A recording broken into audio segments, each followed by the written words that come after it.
Петр и Дарья Стеценко покинули Украину после Первой мировой войны в 1918 году, когда их село на Киевщине было разрушено. Внук Петра и Дарьи, опубликованном в статье о миграции в США, поделился воспоминанием о том, как его дедушка и бабушка приняли трудное решение эмигрировать в Америку. «Мои дедушка и бабушка покинули Украину после Первой мировой войны. Их село было разрушено войной, они потеряли все – дом, землю, возможность вести хозяйство. После войны начался голод, и многие жители, в том числе и моя семья, едва выживали. Они говорили, что каждый день был борьбой за кусок хлеба. Дедушка часто вспоминал, как по ночам слышались выстрелы, как сжигали дома и как люди уезжали целыми семьями, потому что больше не могли оставаться». Основной причиной их отъезда было полное разрушение родного села и отсутствие перспектив.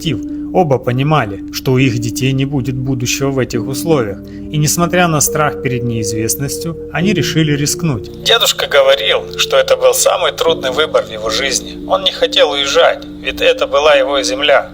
Земля, на которой выросли их родители и деды. Но они не видели другого выхода. Везде царил голод, разруха и страх перед будущим. Соседи, которые уехали первым, писали, что в Америке можно начать новую жизнь, и это давало надежду. Они собрали последние деньги, продали все, что у них осталось, и купили билеты на корабль. Переезд был сложным испытанием для всей семьи. Путешествие через океан на переполненном корабле стало настоящим испытанием. Путь был долгим и мучительным. Они рассказывали, как в трюме было тесно и часто не хватало еды и питьевой воды.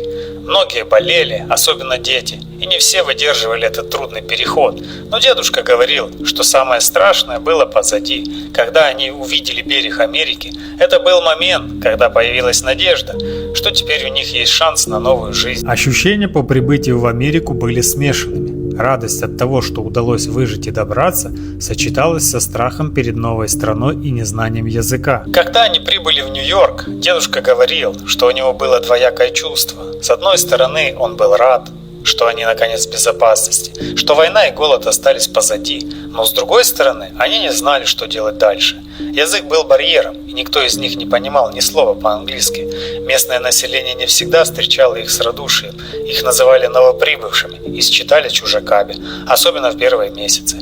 Многие местные относились к ним с подозрением, не понимая, кто они и зачем приехали. Адаптация была нелегкой, но благодаря упорству и трудолюбию Петру и Дарье удалось наладить жизнь в новой стране. Они начали с тяжелой работы и постепенно нашли свое место в обществе. Поначалу дедушка нашел работу на фабрике, где платили мало, но это было больше, чем они могли заработать на родине. Бабушка подрабатывала швеей. Первое время они жили в небольшом квартале вместе с другими иммигрантами, которые, как и они, приехали в поисках лучшей жизни. Им было тяжело привыкнуть к новой жизни, другой культуре, другому языку, другим условиям. Но они быстро поняли, что здесь, в Америке, у них есть шанс на будущее. Со временем они выучили язык, начали общаться с местными и даже завели новых друзей среди других мигрантов. И хотя путь был нелегким, семья Стеценко постепенно нашла свое место в новом мире. Их дети пошли в школу, быстро адаптировались, а Петр и Дарья смогли со временем скопить достаточно денег, чтобы улучшить свои условия жизни. Несмотря на все трудности, дедушка и бабушка всегда говорили, что не жалеют о своем выборе. Они знали, что если бы остались на родине, у их детей не было бы никакого будущего.